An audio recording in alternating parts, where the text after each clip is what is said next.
The new college football playoff format has officially been set, and it could really benefit Utah going forward. We're going to talk about how on today's Locked On Utes. You are Locked On Utes, your daily podcast on the Utah Utes. Part of the Locked On Podcast Network. Your team every day.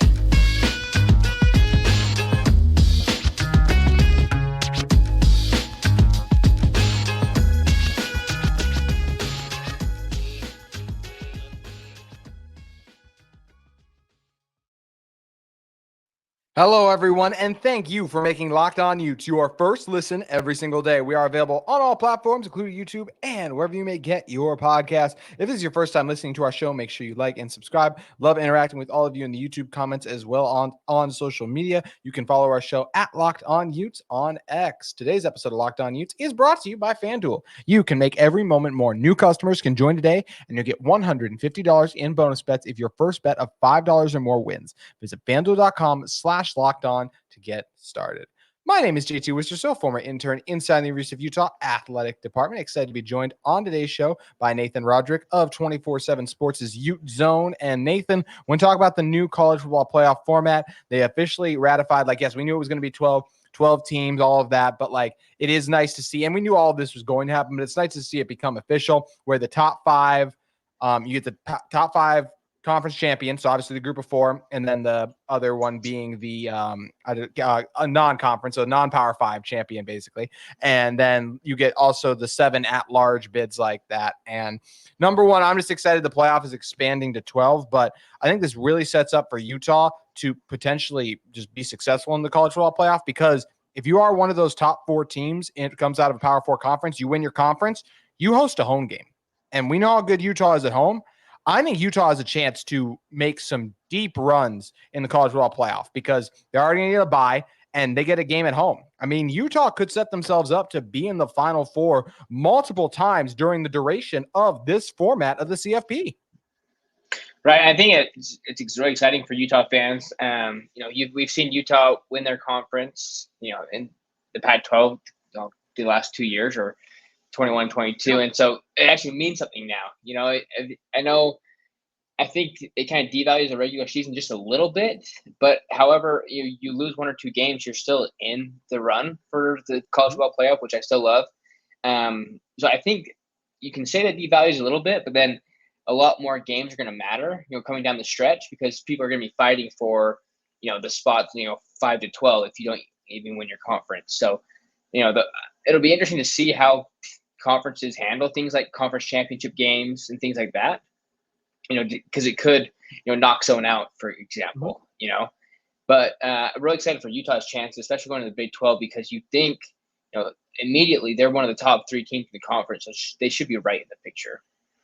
They absolutely should. And you are right. It does slightly devalue the regular season. To me, it's not majorly devaluing it, because it is still really hard to make your conference championship. I think that's where you still have to be one of the top 2 teams in the conference. You really can't lose. Even 3 games can be tough sometimes. And you know what? That's the thing. If you're able to be a 3-loss team, you get into a conference championship game and you beat the 1-loss team, well, credit you. You were able to still get in, even though you lost 3 games, and then you beat a team that everyone was like they shouldn't beat because they're only a 1-loss team. So that's where I'm okay if you win, and that's the scenario of that being the case. And, for a team like Utah, because it's expanding as well, we can dive into more of this a little bit too. There are years I expect Utah to be an at-large team. And I talked about this on Friday's show a little bit. Utah is going to have to be really good to be an at-large bid. Even if, let's say they had 2 losses and that year the Big 12, or let's say they had 2 losses, one of those was in the conference championship game, there'd be some really interesting debates from some of the Big 10 and SEC teams and all of that about, well, I know that Utah made their conference championship game, and let's throw LSU out there, for example. And LSU had 2 losses, and they didn't get in their conference championship game, but their 2 losses were to so-and-so. So that's where all this would become interesting as well. But for Utah, whether it is through winning the conferences that is the Big 12 and then hosting a game, and I do definitely want to touch on more of that and why I think Utah can really be successful there in our second segment, or if it's just the fact of hey, 12 teams, that increases the field. There's going to be years where I do think Utah only loses 1 or 2 games in the totality of the season. That's conference championship included. That's where I see a lot of opportunities for Utah to get into this 12-team field, because they've been a top 15 program in the sport for the last 5 years. Right. No, I completely agree with you. And then it makes me think of programs like Ohio State. Their season came down just to the Michigan game last year. If they beat Michigan, or they're right in the thick of it. But they, didn't come in clutch in the fourth quarter against Michigan, and so their whole season's over. Like, it makes it really exciting for Utah too, because they should win a lot of games in the Big 12. But there are teams like Kansas State, Oklahoma State. TCU had their run. So it just makes it more meaningful, I think, that if you lose one game, your season's not over anymore. And there's a lot more to be played. You're playing for a lot more, essentially, throughout the whole entire year. And like in 22, when Utah went to Florida and lost, in the back of your mind, like, okay, there goes the playoff run. Yep. But then now it's like, okay, they still have a lot to play for in this case, because, they can win their conference and obviously get in automatically, or they're still fighting for, a spot with 2 or maybe even 3 losses, with, depending on the year. Yeah, and the top 12 is still going to be really good, mostly filled with just 1 or 2 lost teams and the occasional conference champion who probably lost 3 games but was able to win their conference. I mean, hey, that's what Utah's been able to do a couple times now in the regular season. Right. And, some of the, like, let's look back to the 2021 team in particular, right? Like, them and Ohio State were both really good teams when they both met up in the Rose Bowl. Like, they were both very much so deserving of 12-team like playoff spots. That would have been awesome to see that be a playoff game and fight it out in that scenario too. So I'm excited for that. And I'm also so happy, just as a quick aside, I'm so happy the Big Ten moved to the best 2 teams in their conference championship game. I'm done watching. Literally the Big Ten West never won one. I think the East won every single one. It's insane. Literally 10 years they had that format. So I'm glad they changed to that. But getting back to Utah as well. Yes, they'll still be a threat for the at-large bids whenever they get that as well. But let's talk about this with Utah. We can talk about specific matchups here shortly. Utah is really hard to beat at home. They've lost 1 home game since 2018. It was in a game when Cam Rising didn't play. And I will say this, Oregon very well still might win that game if Cam Rising had played, but it also just shows you how good Utah's been with just over the course of that 5 years, that they only have 1 home loss. It's really hard to win in Rice Eccles Stadium, especially when it's going to be kind of cold in December too, I feel like, and fans will be rocking and supporting, and just a playoff atmosphere in Rice Eccles Stadium. I'll say it again, Nathan, a playoff atmosphere in Rice Eccles Stadium. I can't wait. And I think it's going to be really hard to win at Utah for those teams that have to make the trek out there. Right. And I think if you think about it, it would probably be, an Ole Miss or an LSU or, someone from the South, or, coming into Utah that aren't used to playing when it's 30 degrees and possibly snowing a little bit. So Rice Eccles is definitely a place that I would not want to come if I was, playing for a playoff spot. Like you said, that Oregon team this last year was, very, really very good. I mean, they were on the fringe of going to the college football playoff. And then before that, it's been a while since a team has really come into Rice Eccles and dominated Utah like that. So, and it comes with, loud stadium, a full stadium, and then of course the weather on top of that. But Utah loves, come November, December. You always remember that USC would never come here in November, and because of the cold, that kind of stuff. So, if you have a team, like I said, Ole Miss, I always think of Ole Miss as kind of on like that range of 8 to 12. They're always ranked at the end of the year. They could come into Salt Lake, and I would love to see them play in 30-degree weather. I would as well. I think it'd be awesome to watch and see. And there are definitely some years SEC fans would be an absolute shambles as their team goes down to a former Pac-12 team, all of that. I can't wait for that to happen, because I think and especially SEC fans, right? Like, we forget how hard it is to win cross-country road games. Utah learned that in 2022, and Florida got to learn that in 2023. And it's going to be very interesting to see how it shakes out. In fact, I want to talk about right now, currently, how many teams in college football that we think could come into Rice Eccles Stadium in a playoff atmosphere and be favored, and we'll talk about the group as well that we feel could win those games too. I want to dive into that in 1 second, but first, I want to tell you all a little bit more about our great friends at FanDuel Sportsbook. Get buckets with your first bet on FanDuel, America's #1 sportsbook, because right now new customers get $150 in bonus bets with any winning $5 bet. That's $150 if your bet wins. Bet on all your favorite NBA players and teams with quick bets, live same-game parlays, exclusive props, and more. Just visit FanDuel.com/lockedon to shoot your shot. FanDuel, an official sportsbook partner of the NBA. And speaking of the NBA, all the games are back. All-Star break is in the book, so make sure you guys head over now, whether it's betting on the Jazz. How about the reigning NBA champions, Denver Nuggets, always flying under the radar? Are they going to turn it up in the second half of the season? How about looking over in the East? Can the 76ers survive without Embiid? So many fun storylines to follow and get in on the action. That is the gambling action with FanDuel, America's #1 sportsbook. So make sure you head over today and check out all the great offers from our friends at FanDuel. All right, Nathan, when I say can Utah make a run in the college football playoff, here's what I'm talking about with Utah. Let's say they win the Big 12. They then get a bye, and they get to host a playoff game. And Rice Eccles Stadium, as we just illustrated, is one of the toughest places to play in college football. It's why Utah has seldom lost there in the last few seasons. So what I want to do now is kind of go through and talk about some of the teams that we think, like just to illustrate this, how many teams would be favored if they had to play in Rice Eccles Stadium next year? I want to run down the list like that. And obviously, there's a couple I think we can get through very quickly, right? Georgia, I don't expect them to be on the road, but crazier things have happened. Georgia's one would probably be favored if they came to Rice Eccles Stadium. The amount of talent they have on both sides of the ball. I think Carson Beck is a good quarterback too, so I think they'd probably be favored, but more so the roster than Beck himself, even though Beck could be a Heisman candidate. I understand that. Ohio State, I think they'd probably be favored too. I mean, just you want to talk about an NIL treasure chest to assemble the roster that they have gone about assembling to. If for some reason they had to hit the road there, I think that they would be favored. I think Oregon would have a really good shot to be as well with the roster the Ducks have assembled there. And then, I mean, even Texas is another one you can get into, but like, honestly, even when I look over Oregon and Texas, like if you told me they were favored, not surprised at all. At this exact moment, like just if I had to say who are the like for sure favorites, I'd probably say Georgia and Ohio State, and everyone else I see on this list as I scroll gives me pause. I mean, how do you feel about it? Yeah, I think there will be a lot of teams replacing key players. I think of Oregon, replacing Bo Nix and a lot of key starters on their team. I think of Michigan replacing a lot of their team, everyone, basically, and their coach, right? So yes, Ohio State's not they did a lot in the transfer portal, which is great, and so I think what's nice about Utah is the team that's coming back, and they've done a great job in the transfer portal to fill a couple holes.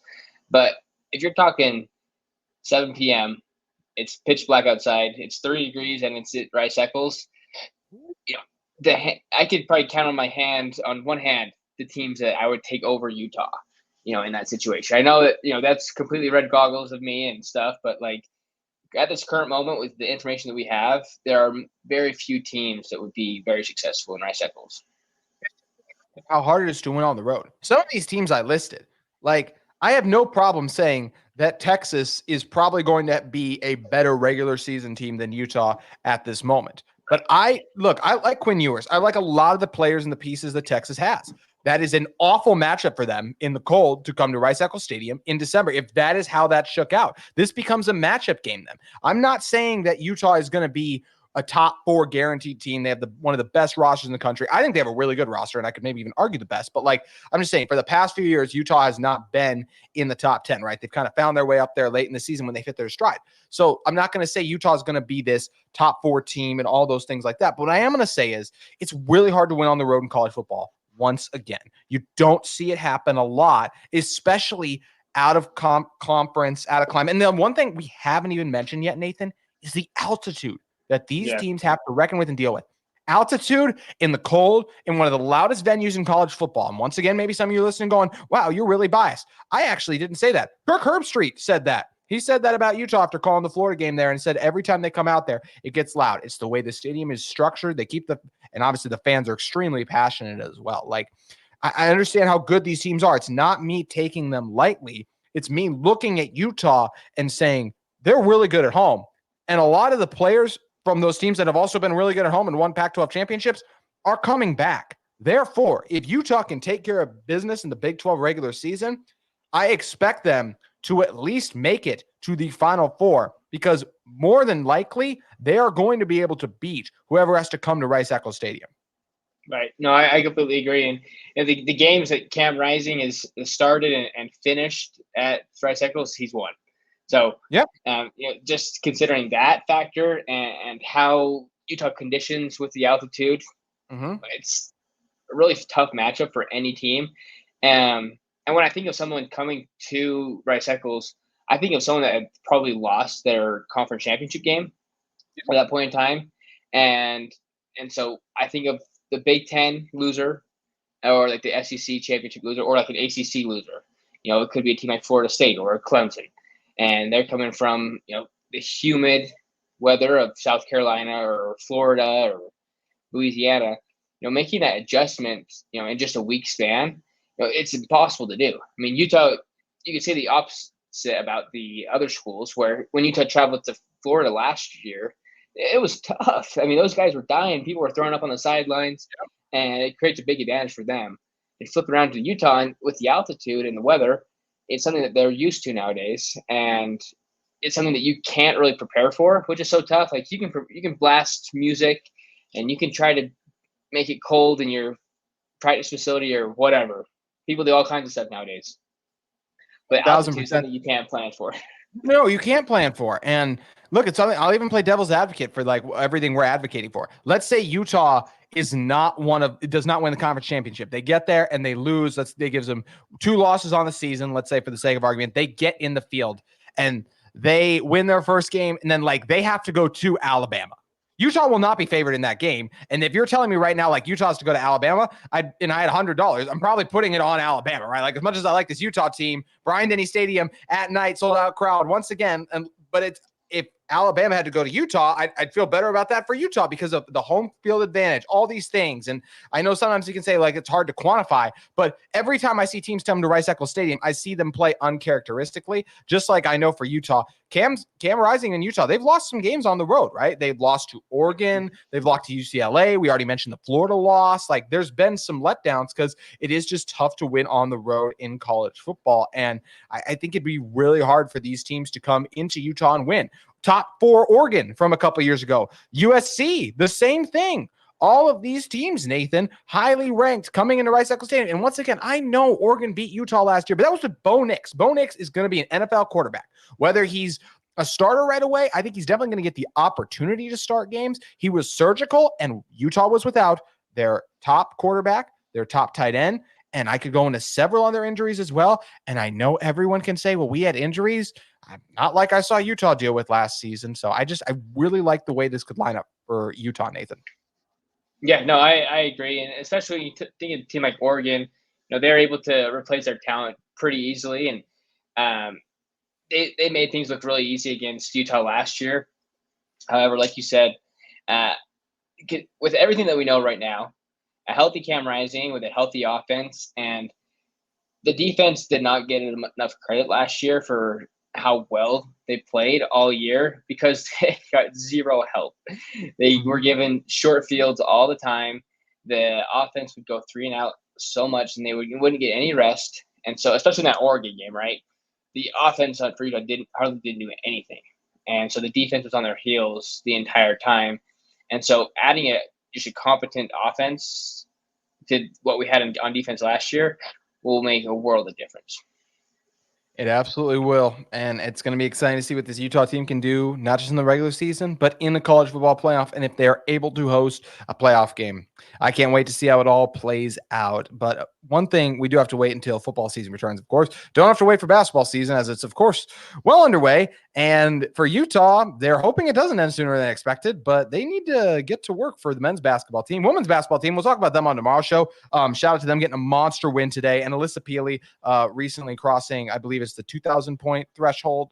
Maybe it was just I think this is 2,000. Either way, incredible work by Alyssa Peely. We'll talk about them on tomorrow's show, but want to dive into the men's team right now and their loss to Colorado.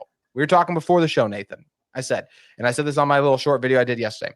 It's one thing to lose to Colorado. They're on the road. Both Utah and Colorado now are part of the first 4 out. They're similar teams to me in terms of if you told me Utah lost to Colorado, I'm like, that's not bad. But there's 2 things about this. Number one, you give up 89 points. I'm like, seriously? That's anytime you're allowing over 80, you're like, that is just way too much. What's going on defensively? And then number 2, it's one thing to allow 80. Well, was it an offensive game? No, Utah only scored 65. So you give you're getting blown out in both ways. You're just letting everything go offensively for the Buffs' way as they made 6 more three-pointers than Utah did. And then you're getting blown out in the score-wise as you lose by over 20, 24 on the road. So that's where, to me, this is a really disappointing loss for Craig Smith's team.